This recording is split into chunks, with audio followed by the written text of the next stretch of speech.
What happens across Western Canada, it gets hit with a double whammy. There's an unbelievable drop in commodity prices, and that's the real root of the depression.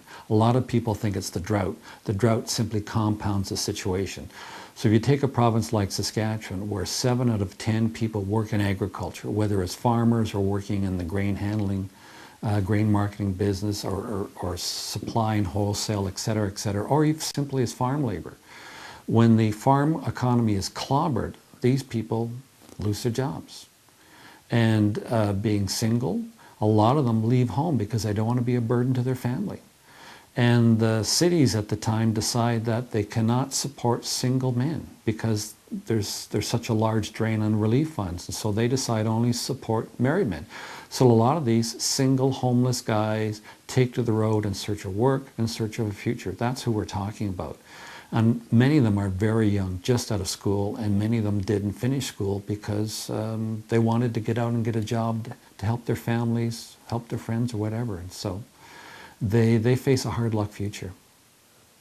These were relief camp workers that went on strike in British Columbia because they felt not only had they been ignored, but the system had brutalized them. With the support of the communists who sent in organizers into these camps, they decided to go on strike to strike for better conditions, to strike for basic rights. And they walked out of the camps in the spring of 1935 and descended upon Vancouver. And so when it appeared that the strike was about to break down because it had been going on for several weeks, somebody came up with the bright idea of taking their grievances directly to Ottawa, directly to the Prime Minister.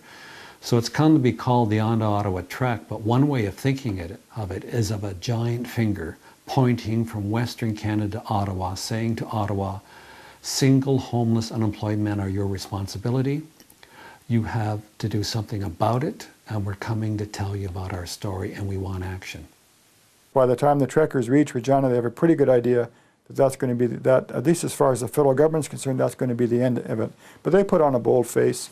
They're here for the weekend. The plan is to do what they'd done the weekend before in Calgary, arrive on Friday, leave on Monday, have a tag day, try to drum up public support for their cause, recruit more members, be out on the train on Monday morning. Saskatchewan reacted to the Trek in two ways. The official position is that they didn't want the Trekkers stopping in Regina. There was a Liberal Premier, Jimmy Gardiner. He felt that this was the doing of a Conservative Prime Minister, R.B. Bennett. This was his problem, and he was dumping his problem in Regina by stopping the Trek there. In fact, Gardiner warned the federal government that there was going to be trouble if they stopped this Trek in Regina. He predicted violence. The Trek was led by Arthur Slim Evans, who was a communist organizer. In fact, a very good communist organizer, very inspiring. And in fact, the men on the Trek would have done anything for Slim Evans. So he's the leader. The Trek itself has a military-like organization. There are divisions. The divisions are led by captains or marshals.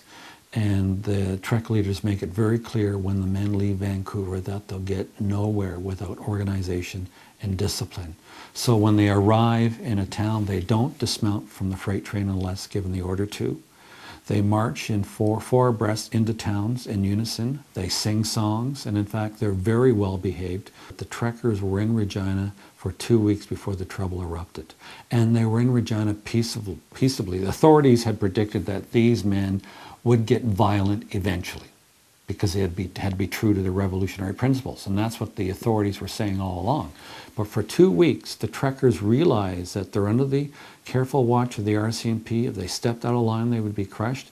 And so they were a very peaceful group and did what they could to avoid drawing any attention to their situation that might result in violence. Plan A is to arrest the Trek leaders at Unity Center, the headquarters of one of the unemployed organizations in Regina, the more left-wing one, called the Regina Union of Unemployed. They had offices in a small building just around the corner from Market Square. And that was where the leadership of the Trek met to discuss strategy. Well, this seemed to be a good idea. They could scoop these guys up. They often met there. It was thought they might meet there before the rally that was to begin at 8 o'clock that night at Market Square. So they'd scoop them up while they were meeting in Unity Center. Trouble was they weren't there. Plan B was to arrest the Trek leaders who were present at the beginning of the public meeting in Market Square, and that's what they did. And it was to be a combined RCMP and city police project. The role of the city police was to act as a reserve, or at least that was Wood's understanding of the plan. The police would hide inside the garage at the rear of the city police station, which was also located on Market Square. And Wood intended that they would be held in reserve and they'd be summoned by a blast on a whistle. The Trekkers and the supporters of the Trekkers who tried to drive out of Regina on the Thursday night, they'd all been arrested and transported to Depot Division in a big furniture van. So 3 of these furniture vans pull up on the 3 open sides of the square containing mounted police inside with metal helmets on and billy clubs and all that stuff. The rally was attended by the Trek leaders, quite a few of the Trekkers, but some of them stayed behind at the stadium to watch a ball game. But the majority of people are Regina citizens, and it's a holiday. So you've got to realize this is before television, okay? So this is a popular event. This is a form of entertainment. Let's go out and see what the latest chapter in the saga of the Trekker is going to be. So that's why they're on Market Square. And so you've got men, women, and children there on the square. And it's a peaceful rally. And so this filled otherwise empty lives on Dominion Day. And it was a peaceful rally in which people were being asked upon yet again to provide money so these Trekkers could leave Regina.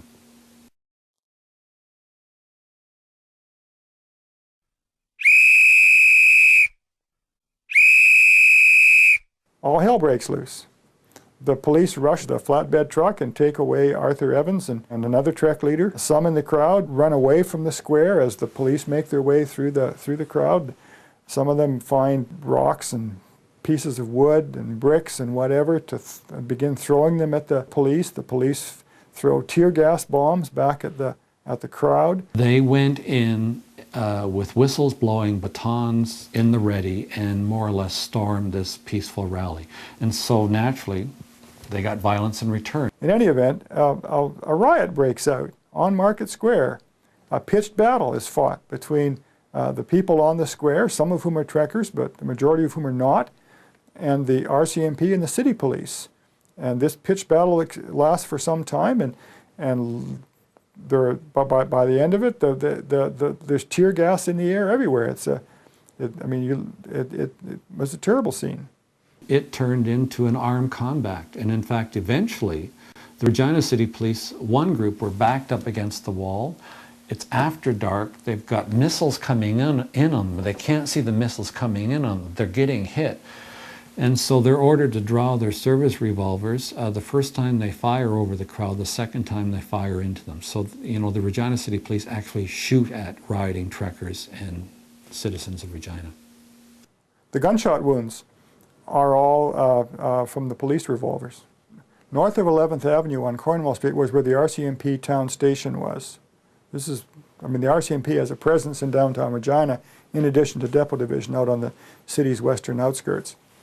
And the Trekkers and the others who are part of this group that have been running along 11th Avenue from Market Square into downtown Regina, they begin to congregate around the town station. Anyway, the crowd gathers, and one of the RCMP sergeants comes out of the town station and orders the crowd to disperse, and when they don't, he pulls his revolver out and fires a shot in the air, and then they begin to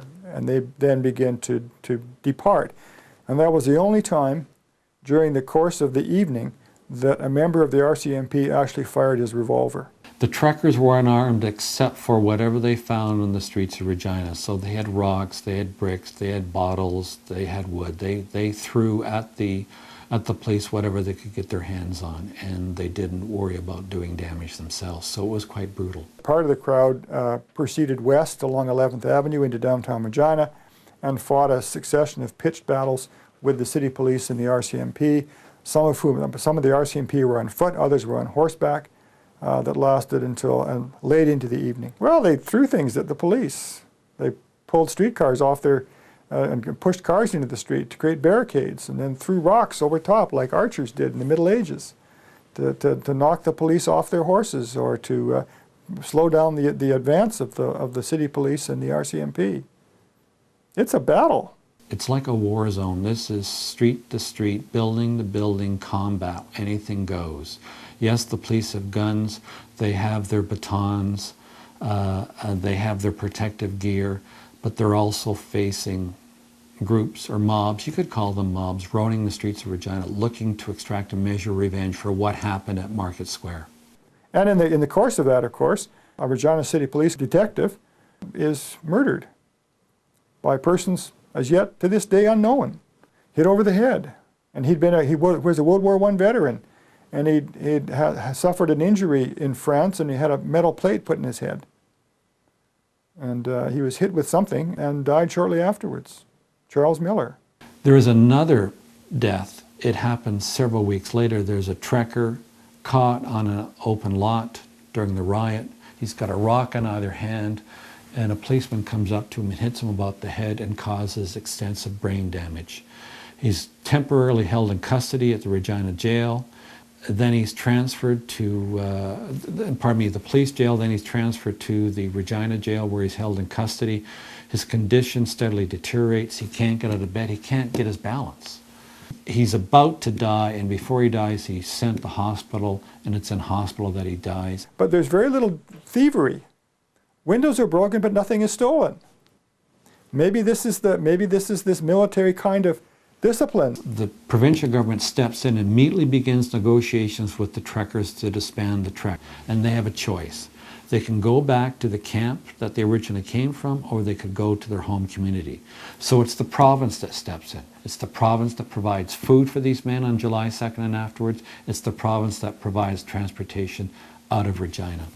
And so it's under provincial auspices that the Trek is really disbanded. In some ways, the Trek shares a lot in common with a tornado that devastated parts of Regina on June 30th, 1912. The physical legacy are these plaques and the memory of Reginans who are old enough to remember that event, and the way in which it's become a symbol for the left in Canada of a time of hard times for Canadians and a time when the federal government seemed completely unsympathetic to the plight of working people. It's way out of left field, this idea.